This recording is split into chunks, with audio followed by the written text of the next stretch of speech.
دنیا میں انسان جب آتا ہے تو وہ بالکل جاہل ہوتا ہے۔ اس کو اللہ کی کتاب یوں بتاتی ہے، واللہ اخرجکم من بطون امہاتکم لا تعلمون شیئا۔ اللہ نے تمہیں ماں کے پیٹ سے نکالا، تم کچھ بھی نہیں جانتے تھے۔ یہ جو آج آپ مختلف ڈگریوں کے ساتھ بیٹھے ہیں یا مختلف نسبتوں کے ساتھ بیٹھے ہیں، ان میں سے کوئی ایک نسبت ہمارے ساتھ نہیں تھی۔ لا تعلمون شیئا، تم کچھ نہیں جانتے تھے، یہ نسبت تھی ہمارے ساتھ۔ اچھا، ہم نے زور لگا کے کچھ پڑھا بھی لیا تو اللہ اس کا بھی تھوڑا آپریشن کر کے فرماتا ہے، وَمَا أُوتِيتُم مِّنَ الْعِلْمِ إِلَّا قَلِيلًا۔ پھر جو کچھ تمہیں دیا گیا، جو کچھ تم نے لیا نہیں فرمایا، دیا گیا، کیونکہ علم دینے والا صرف اللہ ہے، کتابوں سے علم نہیں آتا ہے، وہ تو ایک ذریعہ ہے۔ علم علیم اللہ کی ذات ہے۔ تو آگے علم دو طرح کے ہیں بچوں، جو انسان سیکھتا ہے وہ دو طرح کا علم ہے۔ ایک علم وہ ہے جو میری ضرورت ہے، میرے اس چند دن زندگی کے لیے جن چیزوں کی مجھے ضرورت ہے ان کا سیکھنا بھی فرض ہے کہ ہم غیروں کے غلام نہ بنیں۔ ہم خود تراشتے ہیں منازل کے سنگ میل، ہم وہ نہیں ہیں جن کو زمانہ بنا گیا۔ ہم اپنے علم کے پیچھے خود جان کھپاتے ہیں۔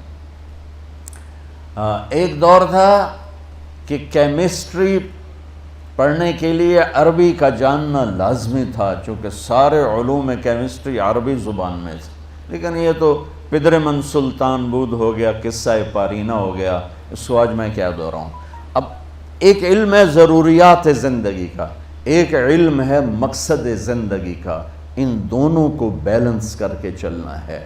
مقصد زندگی کا علم کیا ہے؟ جو قرآن میرے رب نے اتارا، انا انزلناہ فی لیلۃ القدر، جو میرے رب نے کہا ذالک الکتاب لا ریب فیہ، جو میرے رب نے کہا تفسیر الکتاب لا ریب فیہ، جو میرے رب نے کہا انہ لقول فصل وما هو بالہزل، جو میرے رب نے کہا تنزیل من الرحمن الرحیم، کتاب فصلت آیاتہ قرآنا عربیا لقوم یعلمون بشیرا ونذیرا فأعرض اکثرهم فهم لا یسمعون، جو میرے رب نے کہا تنزیل ممن خلق الارض والسماوات العلا الرحمن على العرش استوى له ما في السماوات وما في الارض وما بينهما وما تحت الثرى وان تجهر بالقول فانه يعلم السر واخفى، جو میرے رب نے کہا لو انزلنا هذا القرآن على جبل لرأيته خاشعا متصدعا من خشیة اللہ، جو میرے رب نے کہا کہ یہ کتاب تقشعر منه جلود الذین یخشون ربهم ثم تلین قلوبهم وجلودهم الى ذکر اللہ، جو میرے رب نے کہا اذا تلیت علیہم آیاتہ زادتہم ایمانا۔ میں کتنی آیات آپ کے سامنے پڑھوں کہ میرے رب نے قرآن کی عزت اور عظمت کو کس طرح بیان کیا ہے۔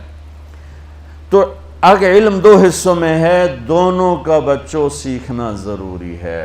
مقصد کا علم بھی آتا ہو اور ضروریات کا علم بھی آتا ہو، کسی ایک سے ہم بے نیاز نہیں ہو سکتے۔ ضروریات زندگی کے علم میں جانور انسان برابر ہیں۔ جانور کو اپنی غذا کا پتہ ہے، جانور کو اپنے پرہیز کا پتہ ہے، جانور کو اپنے دشمن کا پتہ ہے، جانور کو اپنے دوست کا پتہ ہے۔ اس علم میں ہم ان کے ساتھ شریک ہیں، برابر کے شریک ہیں۔ جو مقصد زندگی کا علم ہے وہ انسان کا امتیاز ہے کہ وہ اللہ کو پہچانے، وہ نبیوں کو پہچانے، وہ آخرت کو پہچانے۔ تمہارے جیسے چند بچے کشتی کی سیر میں چڑھ گئے تو وہ ملا سے پوچھنے لگے، چاچا تمہیں کیمسٹری آتی ہے؟ اس نے کہا پتر میں تو نہ ہی آج سنیا۔ انہوں نے کہا تیری ادھی زندگی گئی۔ دوسرے نے کہا چاچا تجھے فزکس آتی ہے؟ کہا پتر میں تو آج ہی نہ سنیا ہے۔ کہا تیری ادھی زندگی گئی۔ تیسرے نے پوچھا چاچا تجھے سوشیالوجی آتی ہے؟ کہا بیٹا میں تو آج ہی نہ سنیا ہے۔ تیری ادھی زندگی گئی، اتنے میں موج اٹھی۔ تو ملا نے پوچھا پترو تیرنا بھی سکھیا ہے؟ وہ آکھن لگ گئے کوئی نہیں سکھیا، کہ پترو میری ادھی گئی تہاڈی ساری گئی۔ تو میرے عزیزو، اگر آپ میرے نبی کا اتارا کا لایا ہوا علم نہیں سیکھو گے تو تمہاری ساری گئی۔